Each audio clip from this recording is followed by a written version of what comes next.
ড্রামার শুরুতে শিনিয়ন নামের একটা মেয়েকে দেখানো হয়, যে আমাদের তার নিজের বিষয়ে বলে ছোটবেলা থেকেই সে মানুষের মাথার উপরে লাল রঙের লাইন দেখতে পেত, এমনকি নিজের বাবা মায়েরও। একদিন শিনিয়নের মা তার আঁকা একটা ছবি দেখতে পায়, যেখানে সে তাদের ছবির পাশে তার আন্টির ছবিও এঁকেছিল এবং তাদের মাথার উপরে লাল রঙের সেই লাইনগুলো, যেটা দেখে তার মায়ের সন্দেহ হয়। আর এই সন্দেহের কারণেই সে তার হাজব্যান্ডকে মেরে ফেলে এবং নিজে ওখান থেকে পালিয়ে যায়।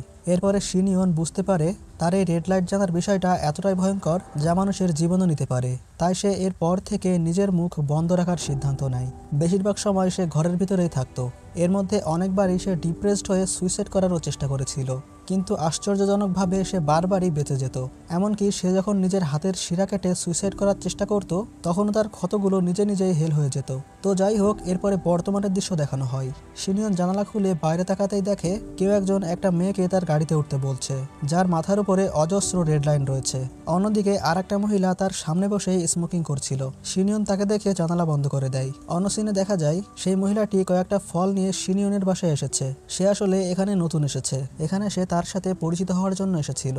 অন্যদিকে ড্রামার আর এক মেইন লিড ডিটেকটিভ হান জিউকে দেখানো হয়।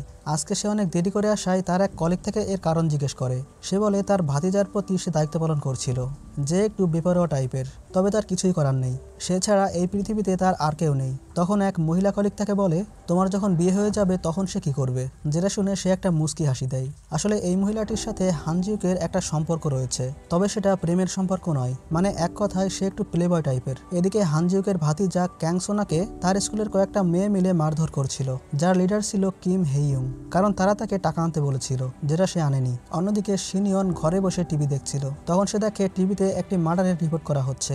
মার্ডার সিনে সে হেলমেট পরা একটা ছেলেকে দেখতে পায়, যার মাথায় শুধুমাত্র একটি রেড লাইন ছিল, যেটি খুবই অস্বাভাবিক। তো যাই হোক, এরপরে ঠিক এইরকম পোশাকে তার বাসার সামনে কেউ একজন আসে। শিনিয়ন ভয় পেয়ে ইমার্জেন্সি নাম্বারে কল দেয়। সে দেখে এটা ওই মেয়েটার বয়ফ্রেন্ড, তাই সে ফোন কেটে দেয়। পরের দিন সোনা তার আঙ্কেল হানজিউকের কাছে কিছু টাকা চায়। সে তাকে অল্প কিছু টাকা দিয়ে বলে কালকে সে আরও কিছু টাকা তুলবে। সোনা বলে, তুমি আমাকে কত টাকা দিতে পারবে? হানজিউক তার দিকে তাকিয়ে দেখে তার মুখ এবং হাতে মারের দাগ। সে তাকে এ বিষয়ে জিজ্ঞেস করলে সোনা কিছুই না বলে চলে যায়। এরপরে হানজিউকের অ্যাসিস্ট্যান্ট ডনসিক তাকে ফোনে জানায় কালকে রাতে কেউ একজন ইমার্জেন্সি কলে রিপোর্ট করার জন্য ফোন দিয়েছিল সেই হেলমেট পরা লোকটার ব্যাপারে, কিন্তু সে কিছু না বলেই ফোন কেটে দিয়েছিল। তার ঠিকানা ছিল ছিং উডং 1 অ্যাপার্টমেন্টের বিল্ডিং বিতে, যেটা তোমার বাসার পাশেই। হানজিউক সেখানে যায় তাকে জিজ্ঞেস করার জন্য। শিনিয়ন এই প্রথম কারো মাথায় এত অজস্র পরিমাণে রেড লাইট দেখে একটু ঘাবড়ে যায়। এই সময় একটা লোক এসে হানজিউককে বলে সে দরজা খুলবে না, সেই অ্যাপার্টমেন্টে চুপচাপ থাকার জন্য ফেমাস। তার আবর্জনাগুলো সে ফেলে না, তার হয়ে অন্য একজন ফেলে দেয়। হানজিউক তারপরেও তাকে বলে সে এখানে অল্প কিছু কথা বলেই চলে যাবে। সে যদি তাদের এই কাজে তাকে সাহায্য করে তবে তারা মূল কালপ্রিটকে ধরতে পারবে। এরপরে শিনিয়ন দরজার ওপার থেকে বলে সেদিন সে ভুল বুঝে কল দিয়ে ফেলেছিল। সে ভেবেছিল লোকটা হয়তো ইউনিট 204-এ থাকা মেয়েটিকে মারতে এসেছে, কিন্তু সে আসলে ওই মেয়েটির বয়ফ্রেন্ড ছিল। এটা বলেই সে দরজা বন্ধ করে দেয়। রাতে সেই হেলমেট পরা লোকটি আবারও আসে। এদিকে সোনা বাকি টাকা জোগাড় করার জন্য একটা প্ল্যান করে। সে একটা মহিলার পিছু নেয় তাকে ছিনতাই করার জন্য, তবে ব্যাগ নিতেই যাবে ঠিক সেই সময় কিছু লোক চলে আসে, যার ফলে তার সুযোগ হাতছাড়া হয়ে যায়। অন্যদিকে ডংসিক হানজিউককে আগে মার্ডার হওয়া 2টি কেসের সাসপেক্ট সম্পর্কে বলছিল। সে বলে জংমিন নামের একটা লোককে আমার সন্দেহ হয়। সে 1 বছর আগে আর্ক হাই স্কুলের শিক্ষক ছিল। তার বাসার অ্যাড্রেস ছিল ওয়ানসিয়ং অ্যাপার্টমেন্টের বি ইউনিটের 203 নম্বরে। সাসপেক্ট দুইজনের বাসার একদম পাশে। এছাড়া বিগত মাসে যে মহিলাটি মার্ডার হয়েছিল সেও ওই একই জিমে যেত যেখানে জংমিন যেত। হানজিউক তাকে সেই লোকটার ছবি দেখাতে বলে। এটা সেই লোক ছিল যে সেদিনকে দরজার সামনে শিনিয়নের বিষয়ে বলছিল। এ সময় হানজিউকের একটা কল আসে। সে ডংসিককে সেই অ্যাপার্টমেন্টে যেতে বলে এবং সে অন্য একটা জায়গা থেকে ঘুরে তার ওখানে যাবে। আসলে হানজিউকের বাবা মানসিকভাবে অসুস্থ।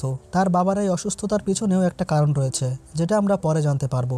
তো ডংসিক সেখানে যাওয়ার পরে দেখে সেখানে সব কিছুই এলোমেলো হয়ে আছে। এটা সে হানজিউককে বলার জন্য কল করে। ঠিক এমন সময় পিছন থেকে সেই লোকটা তাকে আক্রমণ করে এবং তাকে মেরে ওখানেই বেঁধে রাখে। এরপরে ওই লোকটা 202 নম্বর অ্যাপার্টমেন্টে থাকা সেই মেয়েটিকে মারার জন্য তার রুমের দিকে যাচ্ছিল, যেটা দেখে শিনিয়ন একটা ছুরি নিয়ে তাকে বাঁচানোর জন্য ঘর থেকে বের হয়। তবে অনেক দিন বাইরে না যাওয়ার ফলে বাইরে বের হতেই তার মাথা ঘুরতে শুরু করে। এদিকে দেখা যায় সেই মেয়েটা তার বয়ফ্রেন্ড ভেবে দরজা খুলে দেয়। তবে ভিতরে আসতেই সে জংমিনকে দেখে চমকে ওঠে, যেন সে আগে থেকেই তাকে চিনত। এখানে দেখা যায় জংমিনও তার মাথার উপরে সেই রেড লাইনগুলো দেখতে পারছিল। জংমিন কোনো কথা ছাড়াই তাকে মারতে শুরু করে। এবং বলে এর মাধ্যমেই আমরা নিরাপদ থাকতে পারবো। এমন সময় শিনিয়ন সেখানে আসে। সে ছুরি নিয়ে ভয়ে ভয়ে দূরে দাঁড়িয়েছিল। জংমিন তার কাছে গিয়ে খুব সহজেই ছুরিটা নিয়ে তাকে মেরে দেয়। এরপরে আবারও সেই মেয়েটাকে মারতে যায়। এবার মারার সময় তার চশমাটা মাটিতে পড়ে যায়। সে এটাকে এমনভাবে খুঁজছিল যেন এটাতেই তার জীবন। এদিকে হান জিউক শিনিয়নের রুমে এসে দেখে তার দরজা খোলা। ভিতরে সে অসংখ্য লাল রঙের লাইন এবং আজগুবি কিছু কাগজপত্র দেখতে পায়। সে এগুলোর মধ্যে কয়েকটা তার সাথে নিয়ে নেয়। জানালার কাছে আসতেই সে ওপরের সবকিছুই দেখে ফেলে। এদিকে শিনিয়ন হামাগুড়ি দিয়ে তার হাতে থাকা ছুরিটা জংমিনের পায়ে বসিয়ে দেয়। এরপরে জংমিন তাকে মারতেই যাবে, ঠিক তখনই হান জিউক তাকে শুট করে দেয়। দেখা যায় মারা যাওয়ার সময় তার মাথার সেই রেড লাইটটাও ধীরে ধীরে মিশে যাচ্ছে। মানে মাথার সেই রেড লাইট তখনই মুছবে যখন দুজনের মধ্যে একজন মারা যাবে, যেটা দেখার পরে সে হাসতে থাকে।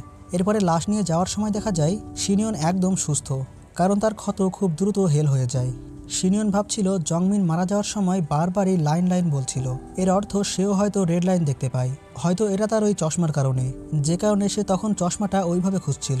তো যাই হোক, হানজিউক তাকে পুলিশ স্টেশনে জিজ্ঞাসাবাদের জন্য আসতে বলে। তখন সোনা এসে তাকে জিজ্ঞেস করে এত রাতে সে সানগ্লাস কেন পড়েছে।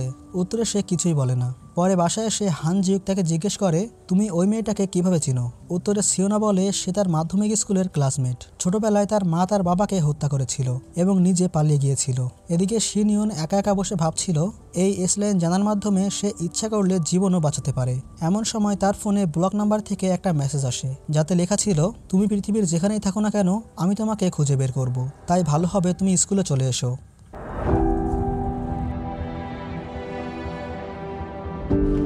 강선호가 밥 먹었어?